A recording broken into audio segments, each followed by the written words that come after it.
Hello guys, এরকম চিল বেশি। আমি এখন তুর্কি সাইপ্রাসে আছি এবং এই তুর্কি সাইপ্রাসের বিষয়টা বন্ধ হয়েছে 28শে জুলাই।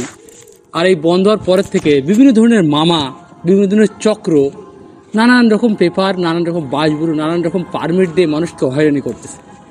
তো আপনাদের বিভিন্ন ধরনের কমেন্ট আসছে এরকম যে ভাই আমাদের পারমিট পেপারগুলো ভুল, এখন কি করণীয়, কি করব না করব, নানান কিছু সমস্যা।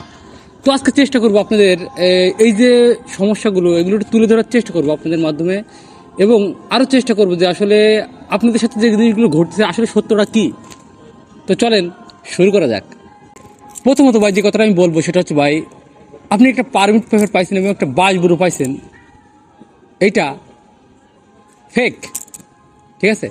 তো এইটা যখন ফেক তখন আপনি স্ক্যান করছেন, স্ক্যান করার পরে আপনি দেখতেছেন যে আপনার সমস্ত ডকুমেন্টের যে ইনফরমেশনগুলো এটা অনলাইনে দেখাচ্ছে বা একটা পিডিএফ আকারে দেখাচ্ছে।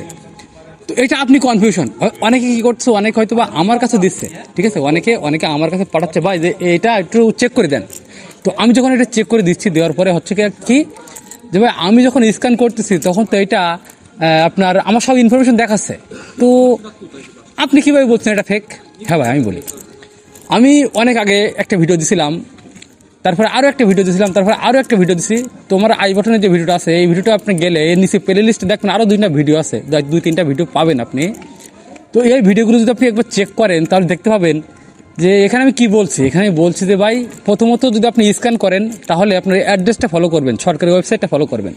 দ্বিতীয়ত বলছি ভাই কীভাবে সরকারি ওয়েবসাইটে ডাইরেক্ট আপনি এই পারমিটটা চেক করতে পারবেন অথবা আপনার বাসগুলোটা চেক করতে পারবেন। তো আপনারা হয়তো বা সেটা করেননি বা অনেকে পারেননি, আর অনেকে পারেননি বিধায় আমার কাছে দিছেন, যার কারণে মনে করেন যে অনেকে আবার কী হয়েছে, বিশ্বাস হচ্ছে না। আমি চেক করে দিচ্ছি তারপর বিশ্বাস হচ্ছে না, যেহেতু আপনি স্ক্যান করে পাইছেন। শুনেন ভাই, বর্তমান তুর্কি সাইপ্রাসের যে পরিমাণ প্রবাসী আছে এখানে, তো এই প্রবাসীর তুলনায় ভাই পাসপোর্টটা জমা রয়েছে বেশি এই মামাদের কাছে। জমা থাকার কারণে ভাই আপনাদের কী দিয়ে বোঝাবে, বোঝানোর কোনো ক্ষমতা আছে বা সামর্থ্য আছে? নাই। তো তারা কী করতেছে, তারা মনে করেন যে বিভিন্ন ধরনের ভুলভাল ফেক পারমিট পেপার, বাস ব্যুরো এগুলো আপনাদেরকে দিচ্ছে, দিয়ে আপনাদেরকে সান্ত্বনা দিচ্ছে। তো আমার যে ভিডিওগুলো আমি আই বটনের কথা বললাম, এখানে যে ভিডিওগুলো আপনারা দেখছেন, এটা যদি না পারেন আমার কাছে অনেকে দেবেন।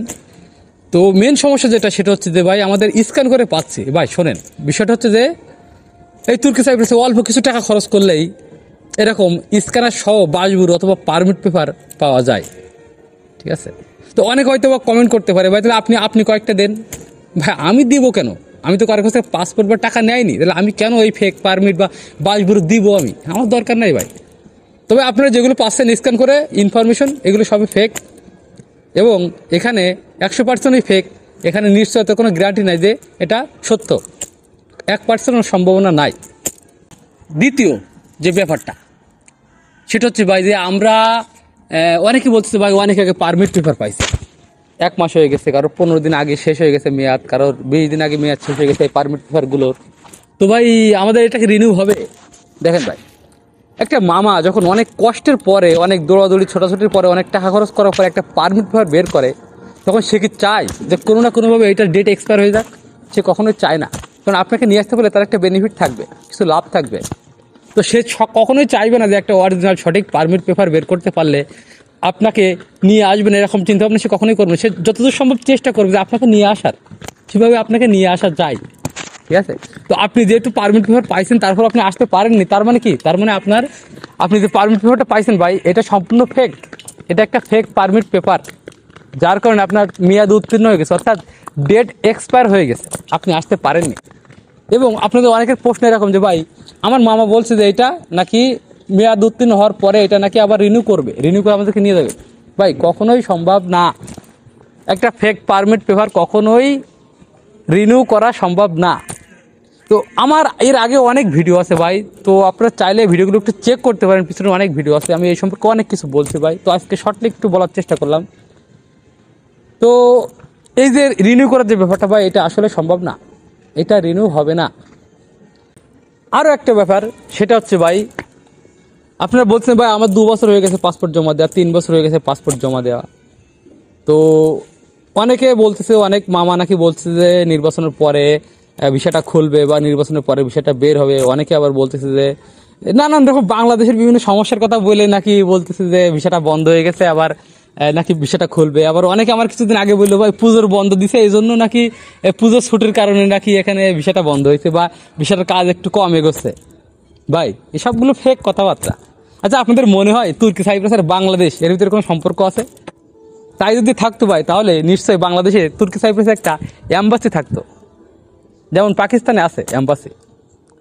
তো ভাই এই যে তুর্কি সাইপ্রাস এবং বাংলাদেশের মধ্যে কোনো সম্পর্ক নাই, এবং বাংলাদেশের কোনো সাংস্কৃতিক হোক, ঐতিহ্যবাহী হোক, কোনো অনুষ্ঠানের সাথে, কোনো কিছুর সাথে এই দেশের কোনো সম্পর্ক নাই। আমি একটা কথা বলতে পারি যে বিষয়টা হচ্ছে এরকম, যে আপনাদের যে বিষয়গুলো বোঝানো হচ্ছে এই বিষয়গুলো সম্পূর্ণ ফেক। কেননা তারা তো বিপদে আছে ভাই, এই যে মামারা এরা তো বিপদে আছে আপনাদের পাসপোর্টগুলো জমা নিয়ে। কারণ হঠাৎ করে যে বিষয়টা বন্ধ হয়ে যাবে, পাসপোর্টটা বন্ধ করে দিবে, বাংলাদেশের পাসপোর্টটা নিবে না, আবেদনটা নিবে না, এটা তো এরাও বুঝতে পারেনি। তো এটা যদি এরাও বুঝতে পারতো ভাই, তাহলে আমার মনে হইতো না, আমার মনে হয় না যে আসলে এই বিষয়টা বন্ধ করতো। তো বিষয়টা বন্ধ করছে, অনেক অনেক গোপন তথ্য আছে বা অনেক কারণ আছে এর ভিতরে, হয়তো আমরা জানি না। তা না হইলে গতবার ভিসা বন্ধ করলো, আবার এবছর বন্ধ করলো, কিছু তো একটা আছে ভাই নাকি? তো যার কারণে কিন্তু বিষয়টা বন্ধ করছে। আর এটা কবে খুলবে এটার কোনো নিশ্চয়তা নাই। তো যাক, আপনারা সর্বশেষ আপনাদের উদ্দেশ্যে একটা কথা বলতে চাই যে ভাই, আপনারা যারা তুর্কি সাইপ্রাসের উদ্দেশ্যে পাসপোর্টটা জমা দিয়েছেন এবং আপনারা এখনও ভিসা পাননি, তো তাদের উদ্দেশ্যে একটা কথা বলবো এরকম যে আপনাদের ভাই ওয়েট করতে হবে, ঠিক আছে? আর আপনাদের মামার যে ধরনের কথাবার্তাগুলো বলছেন এখন ভাই, এই সম্পূর্ণ ফেক কথাবার্তা এগুলো। তো আপনারা চাইলে ভাই একটু ওয়েট করতে পারেন। আর যদি তাই যদি না চান, যে মনে করেন যে না আমরা তুর্কি সাইপ্রাসেই যাব, তাহলে ভাই ওয়েট করতে হবে। আর যদি মনে করেন যে না আমাদের নতুন করে সুযোগ আসছে বা অন্য কোনো দেশে যাওয়ার সুযোগ আছে, তাহলে আপনারা অন্য কোনো দেশে যাওয়ার জন্য ট্রাই করতে পারেন। কেননা এই তুর্কি সাইপ্রাসের উদ্দেশ্যে যারা পাসপোর্ট জমা দিয়েছেন ভাই, এরা এক ধরনের বিপদেও পড়ে গেছেন বলতে পারেন। আর এই বিপদের শেষ নেই, অনেকে টাকা পয়সা ফেরতও পাবে না। হ্যাঁ, অনেকের হয়তো বা ক্ষমতা আছে, টাকা পয়সা ফেরত নেওয়ার ক্ষমতা আছে, তারা হয়তো বা টাকাটা ফেরত নিতে পারবে। কিন্তু অনেক আছে ভাই যে এরা আসলে টাকাটা ফেরত নিতে পারবে না। তো কিছু বলার নাই ভাই, এই তুর্কি সাইপ্রাসের উদ্দেশ্যে যারা দিচ্ছেন, আমি দোয়া করি সবাই চলে আসেন। আর একটু ধৈর্য ধরেন ভাই, ইনশাল্লাহ বিষয়টা খুলবে, খোলার পরে যার যে মামার মাধ্যমে পাসপোর্টটা জমা দেওয়া হোক না কেন, নিশ্চয়ই আসতে পারবেন। তো সব কিছু মিলায়ে আল্লাহ হাফেজ, বাই বাই। তো তুর্কি সাইপ্রাসে ভাই কিছু কিছু মামা আছে, তাদের উদ্দেশ্যে আমি একটা কথা বলতে চাই যে ভাই, আপনারা নিজেরাও তুর্কি সাইপ্রাস সম্পর্কে ভালো করে জানেন না, আবার আপনারা 5, 10টা 20টা পাসপোর্ট জমা নিয়ে বসে আছেন।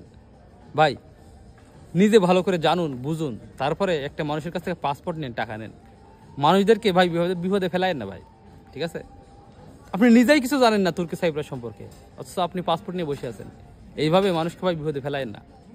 যাই হোক, নিজেও সৎ নিয়ত নিয়ে চলুন ভাই, মানুষকে বিপদে ফেলার হাত থেকে বিরত থাকুন, এই আর কি।